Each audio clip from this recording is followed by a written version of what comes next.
Assalamualaikum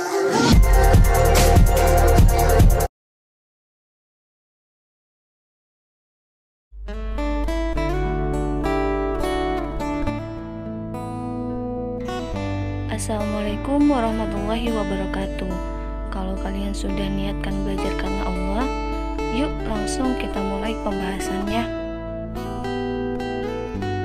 Kembali lagi kita ke pelajaran PAI. Di pertemuan kali ini kita akan membahas tentang perilaku taat, kompetensi dalam kebaikan, dan etos kerja. Sebelum kita memahami makna dari ketiga kata tersebut, mari kita analisis gambar-gambar berikut. Yang pertama, ada seorang muslimah selesai sholat dia berdoa. Lalu ada beberapa pengendara motor yang berhenti saat lampu merah. Kira-kira gambar tersebut mencerminkan sikap apa ya? Ya, taat kepada Allah dan Rasulullah, serta taat kepada aturan pemimpin. Gambar selanjutnya kita melihat beberapa anak bersemangat mengacukan tangan untuk menjawab sebuah pertanyaan. Nah, pasti mereka sedang berkompetisi dalam kebaikan. Gambar berikutnya kita lihat seseorang sedang menempelkan sebuah planning, lalu ada sekelompok orang yang sedang bermusyawarah, dan yang lainnya terlihat sedang serius dalam bekerja. Nah, sikap mereka mencerminkan sebuah etos kerja yang baik. Oke, selanjutnya kita akan memperdalami lagi makna tentang taat pada peraturan, kompetensi dalam kebaikan, serta etos kerja, beserta dalil-dalilnya.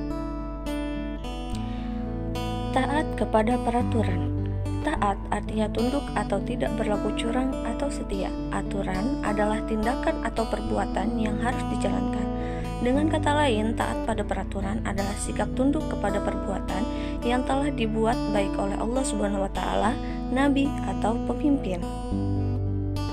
Taat pada peraturan telah dikuatkan dengan surat An-Nisa ayat 59 yang artinya, wahai orang-orang yang beriman, taatilah Allah dan taatilah Rasul-Nya dan ulil amri atau pemegang kekuasaan di antara kamu. Kemudian jika kamu berbeda pendapat tentang sesuatu, maka kembalikanlah kepada Allah atau Al-Quran dan Rasul atau sunnahnya. Jika kamu beriman kepada Allah dan hari kemudian, yang demikian itu lebih utama bagimu dan lebih baik akibatnya. Di dalam surat ini juga telah dijelaskan tentang aturan siapa yang paling kita dahulukan. Yang pertama adalah aturan yang dibuat oleh Allah Subhanahu wa taala. Yang kedua, aturan yang dibuat oleh Nabi Muhammad, dan yang ketiga adalah aturan yang dibuat oleh pemimpin. Kompetisi dalam kebaikan. Manusia hidup di dunia secara berdampingan. Dengan kata lain, sudah menjadi fitrah seorang manusia untuk berkompetisi antara satu dengan yang lainnya. Allah Subhanahu wa taala telah memberikan pengarahan tentang bagaimana seorang muslim berkompetisi dengan istilah fastabiqul khairat, yang artinya berlomba-lomba dalam kebaikan. Mengapa kita diperintahkan untuk berlomba-lomba dalam kebaikan? Karena satu, kebaikan tidak bisa ditunda, sebab hidup hanya sekali. Dua, dengan kebaikan kita dapat saling memotivasi dan tolong-menolong. Tiga, melakukan kebaikan harus dengan kesungguhan. Dengan kata lain, semakin banyak kita berbuat baik, semakin bersungguh-sungguh pula kita dalam menjalani kehidupan. Etos kerja.